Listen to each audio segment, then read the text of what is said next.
स्वागत है आपका और आप देख रहे हैं इंग्लिश ग्रामर वीडियो। और हम लोग प्रेपोजिशन की बात कर रहे हैं। प्रेपोजिशन ऑन और ऑन टू दोनों के बीच का फर्क। तो चलिए शुरू करते हैं। दोस्तों, ऑन का मतलब होता है किसी के ऊपर और ऑन टू का भी मतलब होता है किसी के ऊपर। तो सवाल ये है कि दोनों के बीच का फर्क क्या है। तो पहला उदाहरण है the pizza is on the table, यानी पिज्जा टेबल के ऊपर है। पिज्जा जो वाक्य का सब्जेक्ट है, ऑन वह प्रेपोजिशन है जिसका हिंदी मतलब होता है पर, किसी के पर।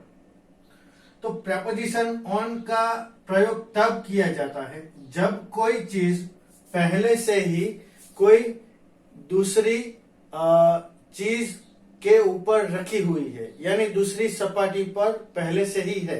यहाँ पिज्जा पहले से ही टेबल पर है, तो जो चीज पहले से ही कोई सपाटी पर है तो उसके लिए हम ऑन का प्रयोग करेंगे। तो जब कोई चीज पहले से ही कोई सतह पर मौजूद है तो उसके लिए प्रेपोजिशन ऑन का प्रयोग करेंगे। अब बात करते हैं प्रेपोजिशन ऑन टू की। ऑन टू का मतलब भी के ऊपर होता है। वाक्य पढ़ते हैं he puts a pizza onto the table. वह पिज्जा टेबल पर रखता है। इस वाक्य में ही सब्जेक्ट है।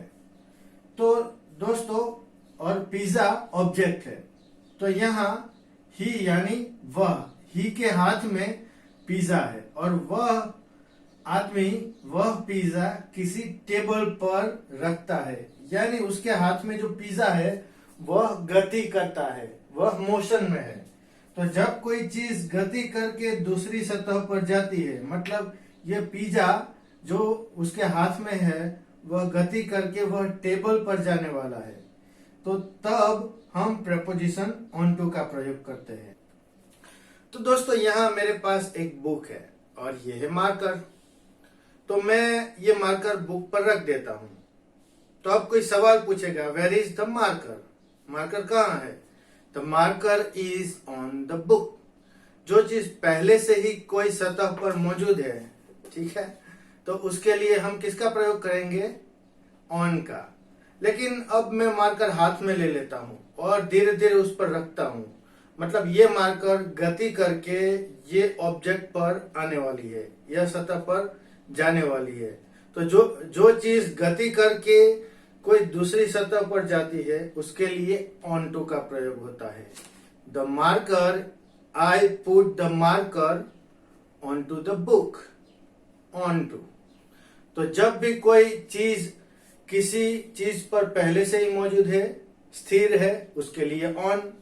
और कोई चीज गति करके किसी चीज या सपाटी पर जाती है तो ऑन टू।